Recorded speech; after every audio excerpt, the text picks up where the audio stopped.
पहले वाले लेक्चर में हमने क्वेश्चन नंबर 5 तक सॉल्व कर लिए थे।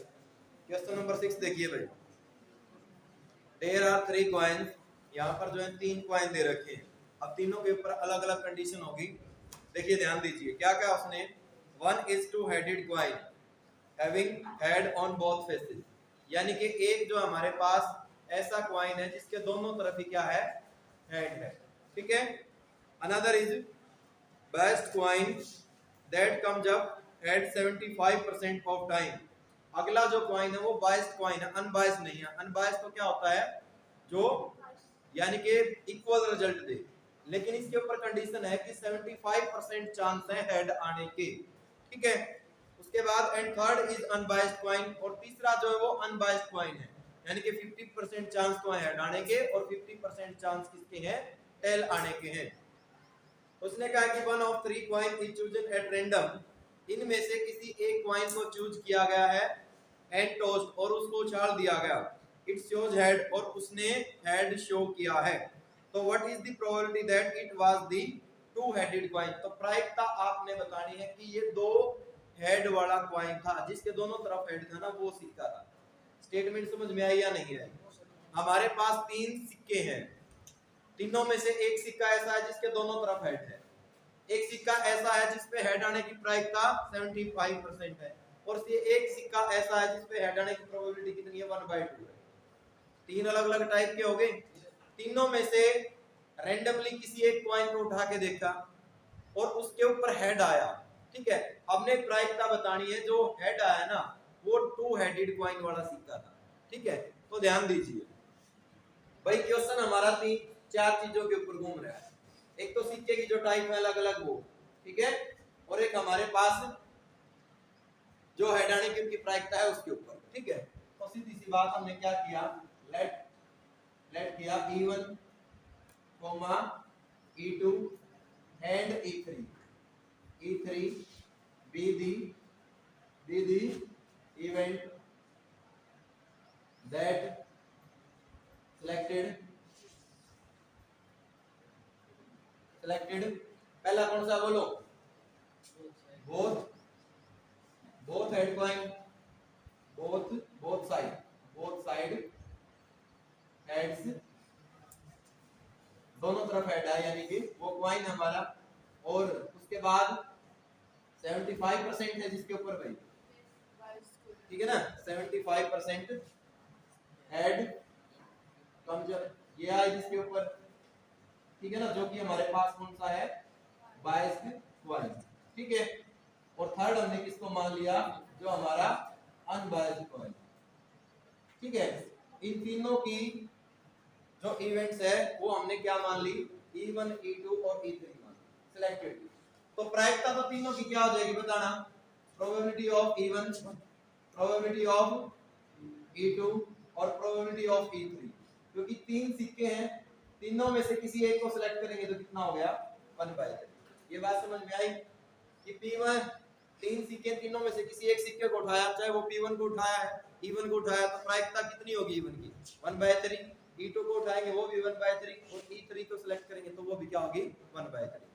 उसके बाद जो A इवेंट्स हम मान लेंगे, A हम मानते हैं उसको कि हमारे पास क्या आना चाहिए, हेड आना चाहिए, ठीक है। तो ध्यान दीजिए, इस इवेंट्स को हमने मान लिया A।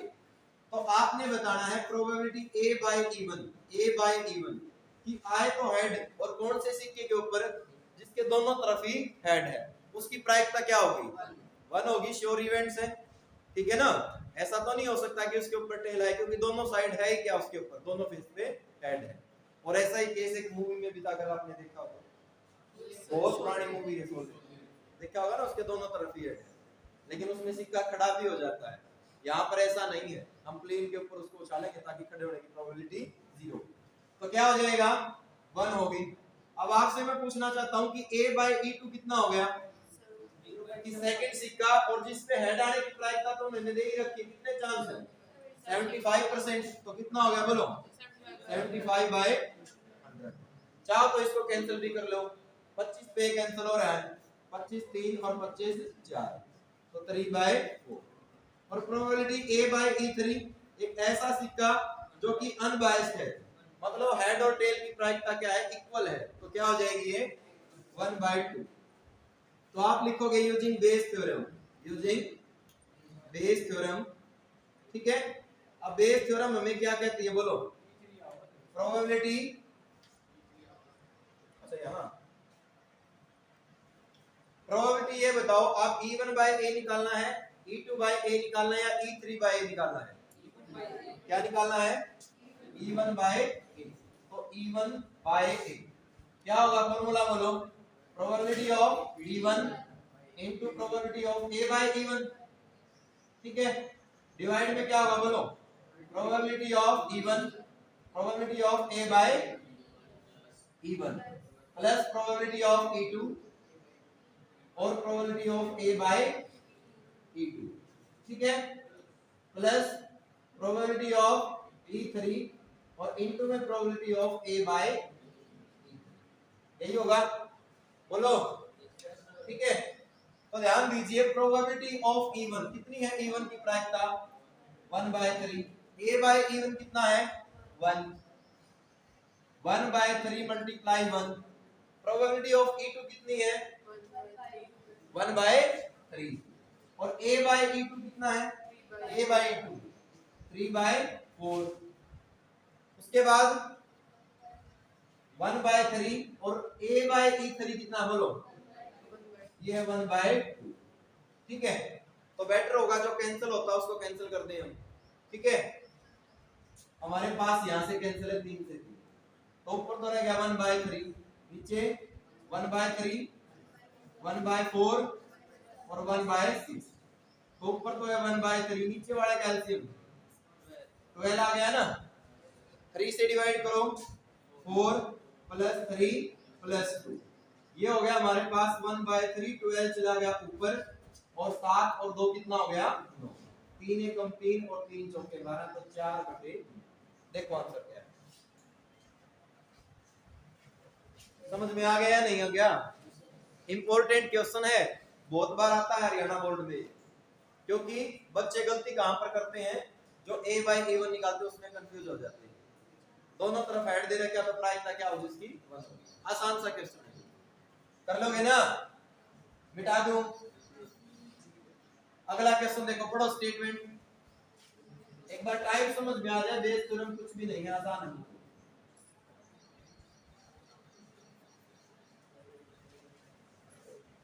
देखो क्या कहा क्वेश्चन नंबर 7 में, एन इंश्योरेंस कंपनी, कोई बीमा कंपनी है भाई, इंश्योर्ड 2000 स्कूटर ड्राइवर और 4000 कार ड्राइवर और 6000 क्या है, ट्रक ड्राइवर है, ठीक है।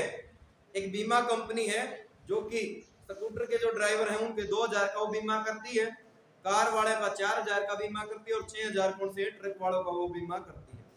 The probability of an accident, अब एक्सीडेंट होने की जो प्रायिकता है वो 0.01, 0.03 एंड 0.15 रिस्पेक्टिवली ये दे रखी है, मतलब जो स्कूटर वाले हैं उनके एक्सीडेंट होने की प्रायिकता 0.01 है, जो कार वाले हैं उनकी प्रायिकता 0.03 है, उसके बाद जो ट्रक वाले हैं वो 0.15 है। वन ऑफ दी, इनमें से एक इंश्योरेंस जो पर्सन था उसको जो है सिलेक्ट किया गया और पाया गया कि वो क्या है, एक्सीडेंट वाला है, ठीक है। तो व्हाट इज दी प्रायिकता, आपने प्रायिकता बतानी है कि वो एक स्कूटर ड्राइवर था, ठीक है। मतलब 3 चीजें हमारे पास, कुछ ड्राइवर स्कूटर के हैं, कुछ कार के हैं और कुछ ट्रक के हैं, ठीक है, अलग अलग वो दे रखे हैं, उनका इंश्योरेंस हो रखा है। उसके बाद में उनके एक्सीडेंट होने की प्रायिकता अलग अलग दे रखी है, उनमें से एक आदमी को सिलेक्ट किया गया और पाया गया कि जिसका एक्सीडेंट हुआ था वो स्कूटर से है, तो हमने प्रायिकता बतानी है उसकी क्या होगी, ध्यान दीजिए। तो सीधी सी बात है, हम E1 मान लेते हैं किसको, स्कूटर वाला को, ठीक है ना, नोटेशन पहले अच्छे से लिख दें आप, डायरेक्ट मत करना तुम। E1 किसको मानोगे, ठीक है, स्कूटर जो ड्राइवर है उनको मान लेना आप E1, ठीक है।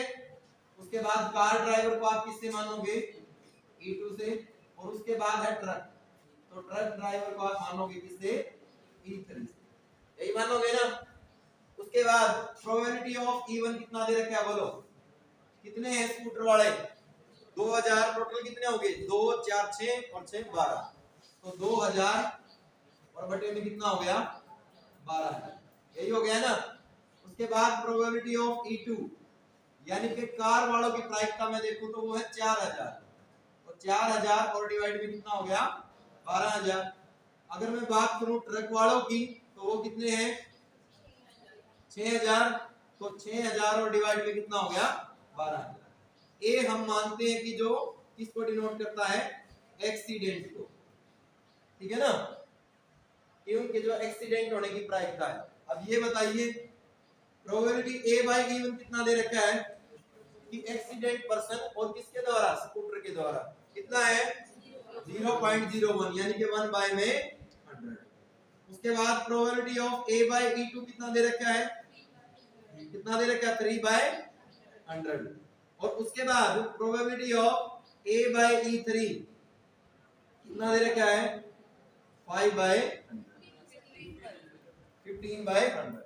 सबसे ज्यादा प्रायिकता अगर मैं मान लिया नीचे वाले में से पूछूं तो एक्सीडेंट होने के चांस ज्यादा किसके हैं? किसके हैं? ट्रक वालों के, क्योंकि वो 15/100 है। 1/100 तो बहुत छोटा हो जाएगा, 3/100 भी बहुत छोटा हो जाएगा। और आपने अक्सर देखा होगा रोड के ऊपर खासकर बॉयज ने, गर्ल्स तो अभी घर से बाहर इतना नहीं निकलती हैं, तो सबसे ज्यादा जो एक्सीडेंट होते हैं वो किसके होते हैं? ट्रक वालों के ही होते हैं। होता है ना ऐसा, उनके पीछे एक वर्ड लिखा मिलता है, ट्रक के पीछे अगर आपने देखा हो तो शहीदानु परिणाम मिलता है ना। ये उन शहीदों को याद नहीं करते जो भगत सिंह है, चंद्रशेखर आजाद है, ये उनको याद करते जो उनके ट्रक नीचे आगे पड़ जाए, बस उन खातर हम लिखते हैं शहीदानु परिणाम।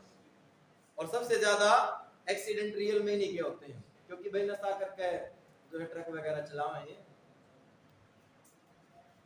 तो ध्यान दीजिए, निकालना क्या? फाइनली हमने एक्सीडेंट वाला पर्सन की प्रायिकता बतानी है, और वो कौन सा होना चाहिए? Scooter driver. तो क्या होगा बोलो? E1 bye A, E1 bye क्या हो जाएगा बोलो? Probability of E1 probability of A by E1 divide में probability of E1 probability of A by E1 plus कितना हो जाएगा? प्रोबेबिलिटी ऑफ E2 और इनटू में क्या होगा बोलो? Probability of A by E2 plus कितना होगा? प्रोबेबिलिटी ऑफ E3 और प्रोबेबिलिटी ऑफ A बाय बोलो। तो प्रोबेबिलिटी ऑफ E1 है कितना बोलो? 0 को कैंसिल कर दें क्या सभी को? समस्या पैदा करेगा, है ना। 1 by 6 A by E1 1 by 100, तो 1 by 6 multiply 1 by 100 plus PE2 cancel कर दो, कितना हो गया? 1 बाय 3। हाँ बोलो भाई।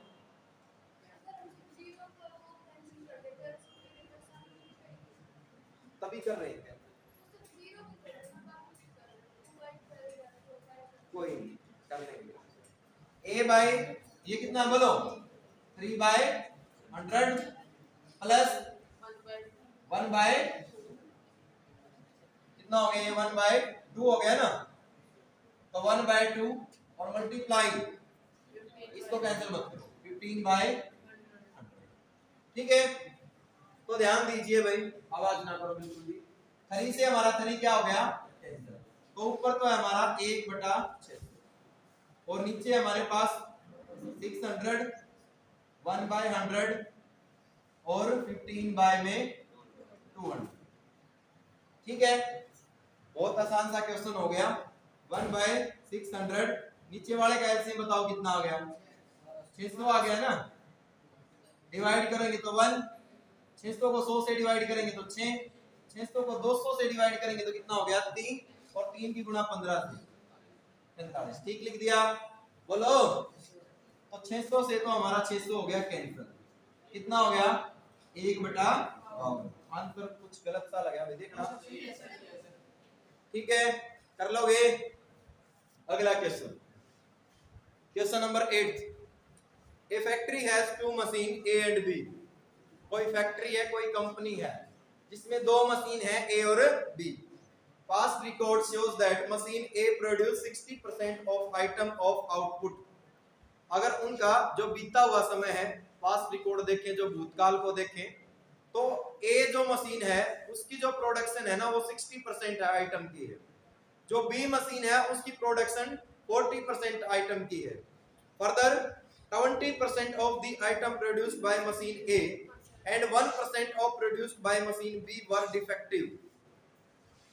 जो मशीन ए है वो 2% डिफेक्टिव आइटम बनाती है, जबकि जो मशीन बी है वो 1% डिफेक्टिव आइटम बनाती है। ऐसा ही कंपनियों में होता है भाई, जो भी चीजें बना रही है 100% सारी चीजें सही थोड़ी ना बनती है, कुछ ना कुछ गड़बड़ भी होती है, तो वो डिफेक्टिव में आ जाएगा। बाद में उसने क्या कहा, all the item are put into one, क्या बोल दिया ये, स्टॉक पाइल। क्या होता है, कोई भी बक्सा वगैरह लगा ले, स्टॉक कर दिया। And then one item is chosen at random, और बिना देखे उसमें से एक आइटम को चूज किया गया, उसमें सही भी थे और खराब भी थे। लास्ट बेंच शरारत ना करो, आराम से देखो। और पाया गया कि जो आइटम था वो क्या था, डिफेक्टिव था। तो what is the probability that it was produced by machine B, तो प्रायिकता बतानी है कि वो मशीन बी का था। तो क्वेश्चन आसान है बिल्कुल, घुमा फिरा के बस एक ही बात है, आगे पीछे और कुछ नहीं है, और जिसका नाम क्या है, देख लो। ठीक है, तो देखो भाई दो मशीन है हमारे पास, और मशीन ए को आप ए से डिनोट करो या ई से डिनोट करो, वो आपकी मर्जी। एक तो है मशीन ए, ठीक है, नोटेशन दे दी इसकी हमने की, और एक है हमारे पास मशीन बी, नोटेशन दे दी इसकी हमने E2, यही दे दी। अब प्रोबेबिलिटी ऑफ, अगर मैं E1 की बात करूं तो वो दे रखा है 60%, 60 बाय में 100। अगर मैं प्रोबेबिलिटी ऑफ E2 की बात करूं तो वो है 40%, 40 बाय में 100। ए इवेंट हम मानते हैं किसको, डिफेक्टिव आइटम की, जो खराब आइटम है। तो probability of A by E1 की अगर मैं बात करूं तो मशीन जो ए है वो 2% बनाती है, तो 2 बटे में कितना हो गया, 100। अगर मैं probability of A by E2 की बात करूं तो E2 जो मशीन है वो 1%, तो 1 बटे में 100। लास्ट में से एक आइटम को हमने सिलेक्ट किया गया और पाया गया कि वो मशीन बी से था, तो इसका मतलब हमने निकालना क्या है, E2 बाय ए।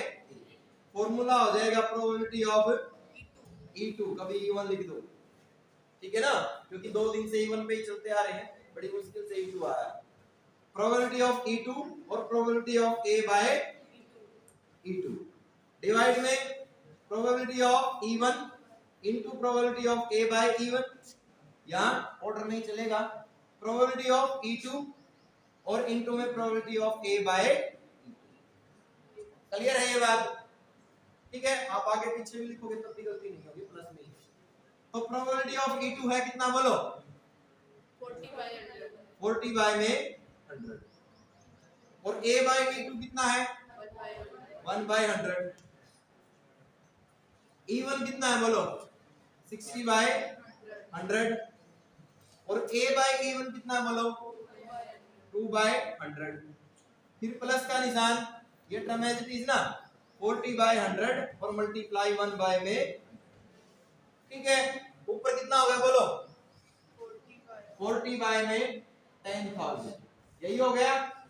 और नीचे 120 तो ये और 40 ये, कितना हो गया टोटल 160, और डिवाइड में कितना हो गया 10,000। बोलो गलत तो नहीं लिखा है, तो 10,000 से 10,000 को आप कैंसिल कर दें, 40 से कम 40 और 4 पे, ठीक है। कितना हो गया बोलो 1/4।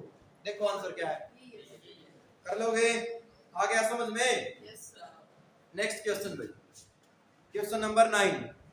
क्या क्या, 2 ग्रुप आर, 2 ग्रुप हैं और वो किसी कंपटीशन में भाग ले रहे हैं भाई, for the position on the board of क्या है, डायरेक्टर्स ऑफ ए कॉर्पोरेशन।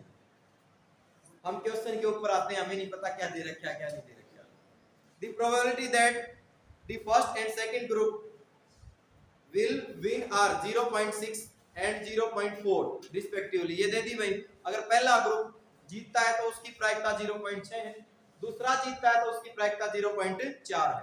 यहाँ तक बात हमें समझ में आ गई, 2 ग्रुप है, दोनों की जीतने की प्रायिकता दे रखी है। Further if the first group win, अगर मान लिया पहला ग्रुप जो है जीत जाता है, the probability of introducing a new product, तीसरी बात हमारी किसके ऊपर आई है, न्यू प्रोडक्ट के ऊपर आई है। अगर पहला ग्रुप जीता हुआ एक नया प्रोडक्ट बनाता है उसकी प्रायिकता 0.7 है, दूसरा जीतता है और वो नया प्रोडक्ट बनाता है उसकी 0.3 है।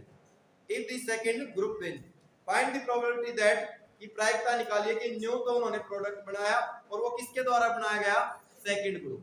तो दो ग्रुप है भाई, ठीक है। एक तो है हमारे पास क्या है, ग्रुप फर्स्ट जिसको हम डिनोट करेंगे E1 से, और एक है हमारे पास ग्रुप सेकंड और उसको हम डिनोट करेंगे E2, ठीक है। थोड़ा और क्लियर कर लो क्योंकि जितने पेरेंट्स ने क्वेश्चन किया स्पेलिंग गलत तो नहीं लिख दी भी नहीं, ठीक है, चल जाएगा कोई नहीं। प्रोबेबिलिटी ऑफ E1 कितना बोलो, 0.6 या 0.4, 0.6, तो ये हो गया मेरे पास 6 बाय में 10। प्रोबेबिलिटी ऑफ E2 कितना बोलो, 4 बाय में 10। और उसके बाद जो अगली बात आई है वो है हमारे पास किसके ऊपर, न्यू प्रोडक्ट, उसको हम किससे डिनोट करेंगे बोलो, उसको डिनोट कर लिया हमने ए से। तो probability of A by E1 की नया प्रोडक्ट बनाया और ग्रुप ए के द्वारा कितना है 0.7, तो 7 बाय में कितना हो गया 10। Probability of A by E2 नया प्रोडक्ट बनाया लेकिन सेकंड ग्रुप में कितना है 3 बाय 10। लास्ट में जो है सिलेक्शन की अगर हम बात करें तो वो सेकंड ग्रुप द्वारा बनाया गया और नया प्रोडक्ट, उसकी हमने प्रायिकता बतानी है। तो बताइए E1 बाय ए या E2 बाय ए, E2 बाय ए क्या हो जाएगा बोलो, probability of E2 probability of A by E2 divide में probability of E1 probability of A by E1 plus probability of E2 और probability of A by E2, ठीक है। बोलो क्लियर है ये बात, लिखो प्रोबेबिलिटी ऑफ E2 है कितना 4 बाय में 10 और A बाय E2 कितना बोलो 3 बाय में 10। E1 की प्रायिकता 6 बाय 10 और A बाय E1 की प्रायिकता 7 बाय 10, 4 बाय 10 और 3 बाय में 10। बोलो ठीक है, ऊपर कितना हो गया 12 बाय 100, नीचे वाले कैल्शियम 24 बाय 100 और प्लस में कितना हो गया 12 बाय में 100। तो कहां 12 बाय में 100, नीचे वाला कैल्शियम आ गया 100, ये चला गया ऊपर, सीधा जोड़ दो ना, सेम एलसीएम होता हो, सिंपल सी बात है बिल्कुल। एक आड़ी पाड़ी वाला क्वेश्चन कितना हो गया 54, कैंसिल हो गया, इस पे कैंसिल है 6 पे, 6 2 और 6 9, तो 2/9 आंसर दे कर लोगे ना सोल्व। अगला क्वेश्चन भाई, क्वेश्चन नंबर 10, आवाज ना करो। Suppose a girl throw a die, थोड़ा सा हटके है भाई, ध्यान से समझना। सपोज करो, मान लो, लेट करो, अजम्पशन करो, मर्जी है आपकी। एक लड़की एक डाई को उछालती है, एक पास से को उछालती है। इफ सी गेट्स ए 5 और 6, अगर वो 5 और 6 आता है तो सी टॉसेस ए कॉइन 3 टाइम, तो वो एक सिक्के को 3 बार उछालती है। And noted the number of head, और नंबर ऑफ हेड को क्या करती है वो नोट करती है। इफ सी गेट्स 1 2 3 4 और 4, अगर डाई के ऊपर 1 2 3 4 इनमें से कोई नंबर आता है तो सी टॉसेस ए कॉइन 1, तो वो सिक्के को एक बार उछालती है। And noted whether a head or a tell, और नोट करती है कि हेड आता है या फिर टेल आता है। If she obtain exactly 1 head, अगर वो सिर्फ एग्जैक्टली सिर्फ एक हेड प्राप्त करती है तो what is the probability that, तो प्रायिकता आपने बतानी है कि वो डाई के ऊपर क्या आना चाहिए, फिर 1 2 3 4 इनमें से कोई नंबर आना चाहिए। स्टेटमेंट को ध्यान से समझो। एक लड़की है जिसने डाई के साथ खेल बना रखा है और कुछ नहीं है, ठीक है। वो डाई को उसने उछाला, अगर डाई के ऊपर क्या आता है 5 आता है या फिर 6 आता है तो वो सिक्के को 3 बार उछालती है, ठीक है। फिर सिक्के के ऊपर एक बार हेड आने की वो प्रायिकता देखती है। अगर मान लिया डाई के ऊपर आ गया 1 2 3 4, तो सिक्के को उसने एक बार उछाला है और फिर हेड की प्रायिकता देखती है। बाद में उसने कहा कि सिक्के के ऊपर तो आया है हेड, और बताइए कि डाई वाला कांसेप्ट कौन सा था, 1 2 3 और 4। देखो ध्यान दो, हम E1 से डिनोट करेंगे किसके ऊपर की डाई के ऊपर क्या है 5 है या फिर क्या है 6 है। अगर मैं डाई की बात करूं तो सैंपल स्पेस क्या होगा 1 2 3 4 5 और 6। तो कितना हो गया बोलो 2/में, यही हो गया ना। अगर मान लिया मैं E2 की बात करूं तो डाई के ऊपर क्या आना चाहिए 1 2 3 4, कितना हो गया 4/6, यही आ गया भाई। ठीक है, अब इस केस में जब E1 में अगर मान लिया 5 और 6 आता है तो वो सिक्के को उछाल के 3 बार, इसका मतलब तीनों के तीनों बार क्या आ सकता है हेड, इसका मतलब 2 बार head, head tail tail, head tail head, tail head tail, और तीनों के ऊपर टेल आ सकता है, टेल टेल हेड आ सकता है और टेल हेड, यही आ सकता है ना। ठीक है, अगर मान लिया E2 आया तो उसने सिक्के को उछाला ओनली 2 बार, या तो हेड आया या फिर टेल आया। ये बात समझ में आई या नहीं। अब जो तीसरा इवेंट हम ए मान लेंगे वो क्या होगा हमारा एग्जैक्टली हेड होगा। क्वेश्चन क्यों थोड़ा सा डिफिकल्ट है, जो एग्जैक्टली हेड अगर हम a बाय E1 निकालेंगे तो एग्जैक्टली हेड हमने इस सैंपल स्पेस से देखना होगा।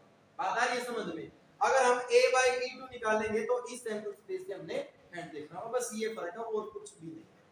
ठीक है, तो ध्यान दो a by E2 exactly one head, एक तो केस ये है, एक ये है और एक ये, तो a बाय 2 कितना हो गया 3/8। ये बात समझ में आई है बोलो, आ गई ना समझ में।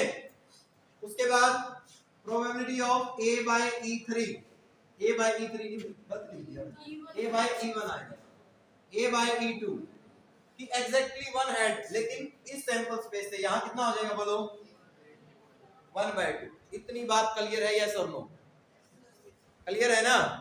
तो हमने a बाय E1 निकाल लिया, a बाय E2, उसने कहा था कि लास्ट में आए तो वह हेड, लेकिन किस केस से आना चाहिए इससे, तो निकालना क्या बोलो E2 बाय A। क्या हो जाएगा formula probability of E2 probability of A by E2 divide में probability of E1 probability of A by E1 plus probability of E2 और इनटू में probability of A by E2, यही हो गया बोलो। तो प्रोबेबिलिटी ऑफ E1 कितना है, E1 की प्रायिकता E2 की प्रायिकता 4/6, A बाय E2 कितना है A बाय E2 1/2, E1 कितना बोलो 2/6, A बाय E1 3/8। ठीक है, अगर हम बात करें E2 की तो 4 में है 6 और 1 में 2, कैंसिल ही कर लेते हैं। ठीक है, क्योंकि सेम तो एलसीएम आ नहीं रहा है सारी जगह, या फिर यहाँ 12 बन सकता है क्या, 3 से कैंसिल करें 12 बन जाएगा, नहीं बनेगा, कैंसिल कर लो चलो, 2 दूनी 4 2 3, यहाँ से कैंसिल करो 3 एकम 3 3 दूनी 2 से 2, यहाँ से 2 दूनी 4 और 2, तो देखो ऊपर तो कितना है 1/3, नीचे यहाँ पर कितना 1/8 है और प्लस में कितना है 1/3, तो ऊपर तो आ गया 1/3, नीचे वाला कैल्शियम कितना आ गया 24, तो 24 चला गया ऊपर, 3 और 8 कितने हो गए 11, 8 8 में 11। देखो ठीक है, कर लोगे सोल्व। अगला क्वेश्चन देखो भाई, a manufacturer has 3 machine operator A, B and C। एक मैन्युफैक्चरर है और उसकी में 3 मशीन हम की बार A, B और C। The first operator A produced 1% defective item, 1% defective item बनाती है। B जो है और जो C है वो 5% और 7% डिफेक्टिव आइटम बनाते हैं। A is on the job for 50% of the time। B के लिए जो टाइम है वो कितना है 30% है और C के लिए जो टाइम है वो कितना है 20% टाइम है। A defective item is produced, एक डिफेक्टिव आइटम जो है प्रोड्यूस किया गया और प्रायिकता बतानी है हमने कि वो किसके लिए था भाई, प्रोड्यूस बाय मशीन A के द्वारा था। थोड़ा सा क्वेश्चन को इसने चेंज कर रखा है, क्या चेंज कर रखा है बताना, चीज क्या बोलो, जो डिफेक्टिव दे दिए ना वो की बार उन्होंने पहले दे दिए जहां पर हम A मानते हैं। ठीक है ना। तो हम करेंगे क्या, करोगे क्या बोलो,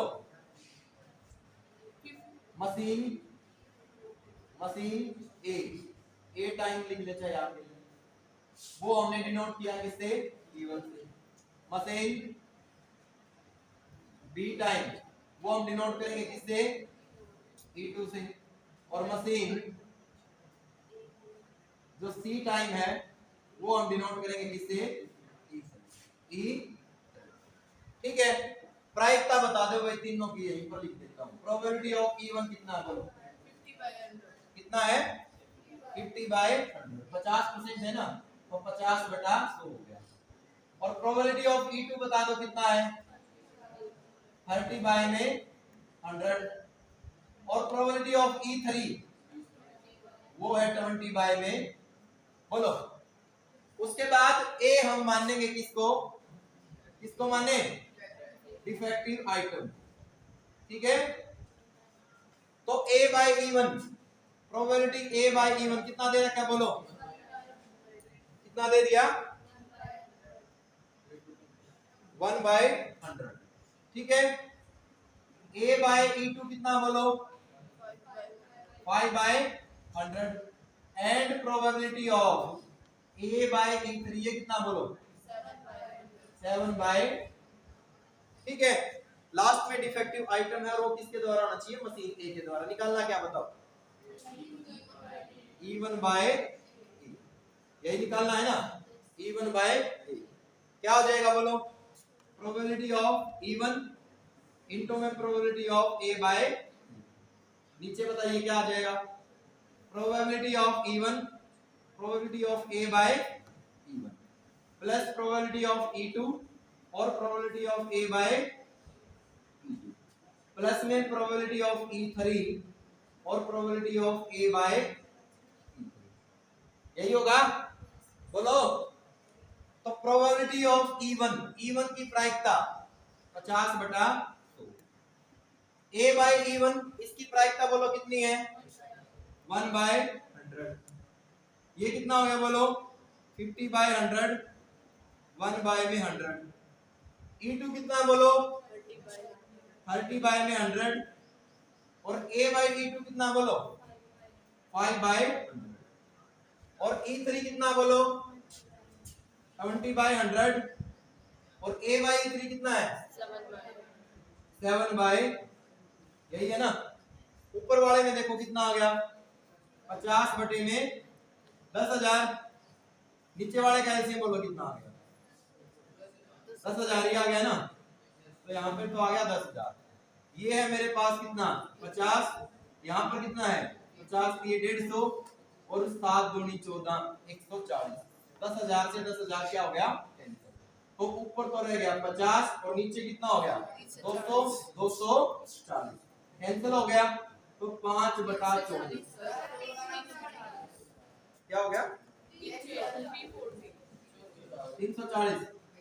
अब ठीक है, देखना आंसर, ठीक है कर लोगे तो काफी आज के लिए इतना।